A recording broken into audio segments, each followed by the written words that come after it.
Welcome to the 2017 Preseason Spotlight.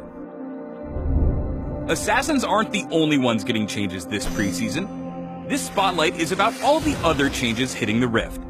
Plants are bringing new life to the jungle, and we've got a suite of changes to stealth, as well as armor pen and support items.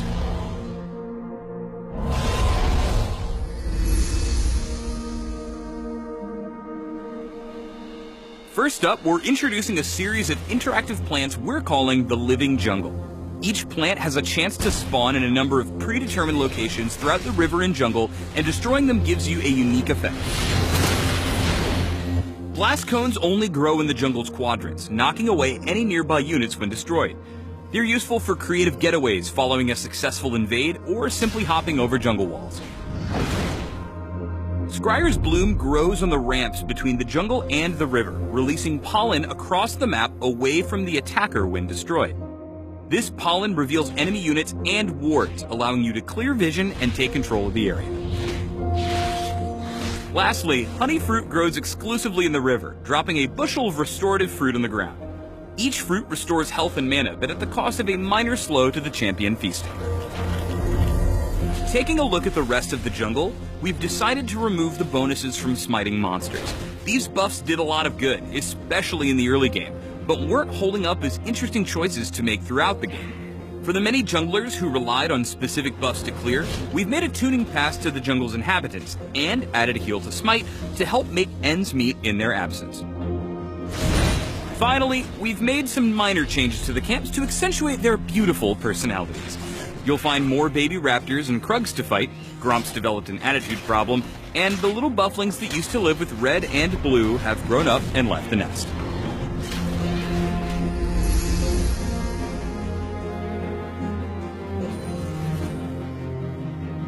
You already know that we're updating Assassins, but while we're on the subject of people who sneakily murder you, we're rethinking the way vision and stealth interact.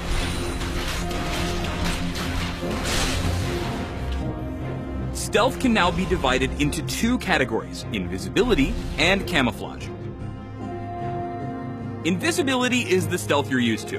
While invisible, enemies can't see or target you until the effect ends.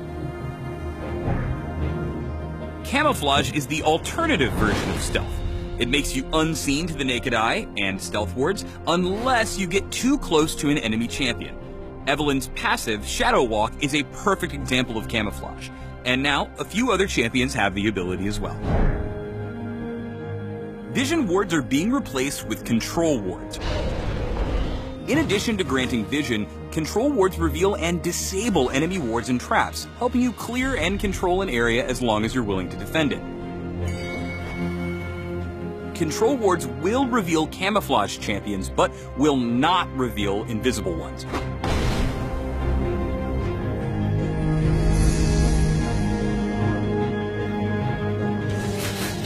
Let's talk armor pen. Flat armor penetration is gone, and we're introducing a new stat called lethality. It's pretty much the same, but it scales with your opponent's level, bypassing more armor the higher their level is. This will make you slightly less bursty for lower leveled opponents, but gives you a little extra power when you're falling behind.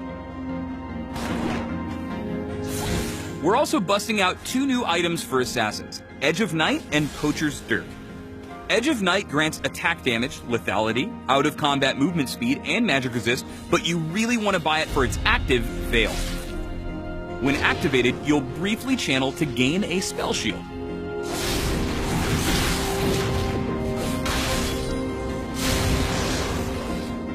The other new item is the jungle-focused Poacher's Dirk, which transforms into a full-blown serrated Dirk after you've stolen enough large monsters from the enemy's jungle. We're also adjusting a few other Assassin items. Duskblade now grants lethality and out-of-combat movement speed, and it's trading its old passive in for two new ones, Blackout and Night Stalker. Blackout grants you True Sight when you've been spotted by an enemy ward, and Night Stalker grants you bonus true damage when you attack after being unseen. It's the perfect tool for turning the lights out and then turning their lights out.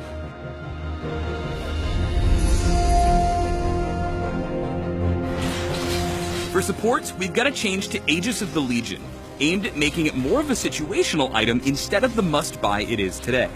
After 8 whole years, it no longer grants passive magic resist to nearby allies.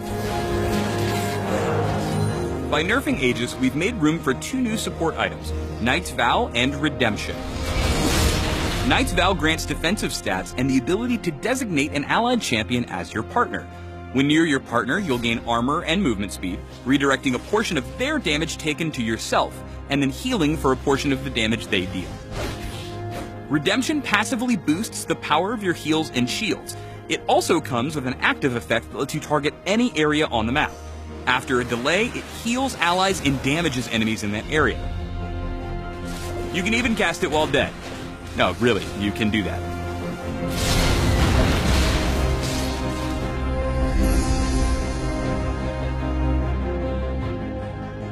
If you're still watching, we know what you want. You're here for the mastery changes.